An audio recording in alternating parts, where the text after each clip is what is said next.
Kalau saya melihat bahwa, perdagangan kemarin sebenarnya, market ataupun investor atau trader sedang, menunggu, pengumuman, GDP di kuartal kedua.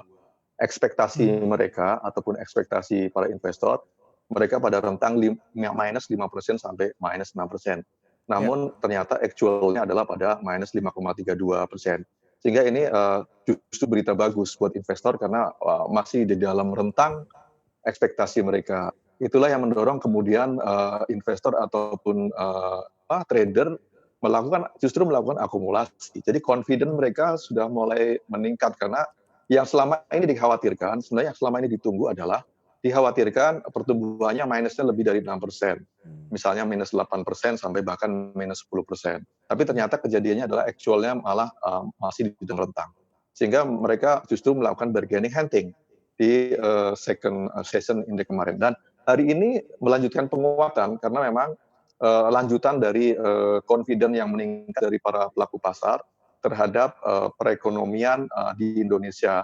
Terutama, perkembangan global menunjukkan bahwa, virus Covid, sudah dalam tahap uji coba. Johnson& Johnson, perusahaan raksasa di Amerika juga sudah mulai ada titik cerah dan, Bio Farma di Indonesia juga sedang melakukan pengujian. Dan ini arahnya adalah bahwa, pandemi, Covid ini kita harapkan sudah bisa menemukan atau titik cerah dari, virus ini. Dan kalau kita melihat bahwa memang betul bahwa ekspektasi bahwa, kuartal ketiga nanti masih, ada potensi mengalami, pertumbuhan negatif atau minus. baik. Namun kalau menurut proyeksi saya juga tidak sebesar pada yang kuartal kedua karena beberapa, sektoral, 9 sektoral ataupun, konsumsi yang terutama menjadi penopang dari pertumbuhan sudah mulai sedikit demi sedikit bangkit. Jadi ekspektasi masih bisa negatif sampai minus 1,2 sampai minus 1,3 di kuartal ketiga.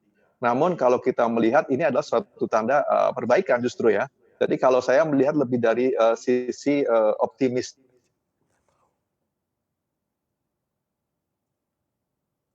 juga, sudah melakukan banyak sekali hal yang, pertumbuhannya ternyata masih on track ataupun sesuai dengan ekspektasi.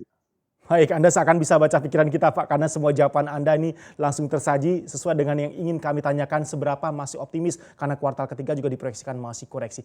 Akumulasi masih saja terus dilakukan, bahkan kalau kita runut ini sudah 3 hari berurutan IHSG kita menghijau. Akumulasinya sudah mulai terbaca akan mengerucut ke sektor-sektor mana saja.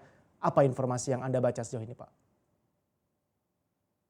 Nah, kalau kita lihat dari sektor, movement ataupun sektor rotation, terlihat sekali ya, cukup jelas bahwa sektor, farmasi, kemudian sektor, consumer terutama cigarette, kemudian sektor consumer yang umum seperti misalnya adalah Mmm, misalnya makanan, kemudian bahan-bahan, kebutuhan rumah tangga, dan mmm, juga perbankan. Itu juga, di samping juga pertambangan, karena pertambangan ini akan menjadi, leading, ataupun, sektor yang tumbuh pertama kali dan cukup mmm, cukup, fluktuatif di saat, pertumbuhan ekonomi sudah mulai sedikit terlihat ada mmm. perbaikan. Jadi, sektor-sektor tersebutlah yang, menurut saya akan menjadi penopang bagi peningkatan atau kenaikan indeks pada, bulan-bulan Agustus ini.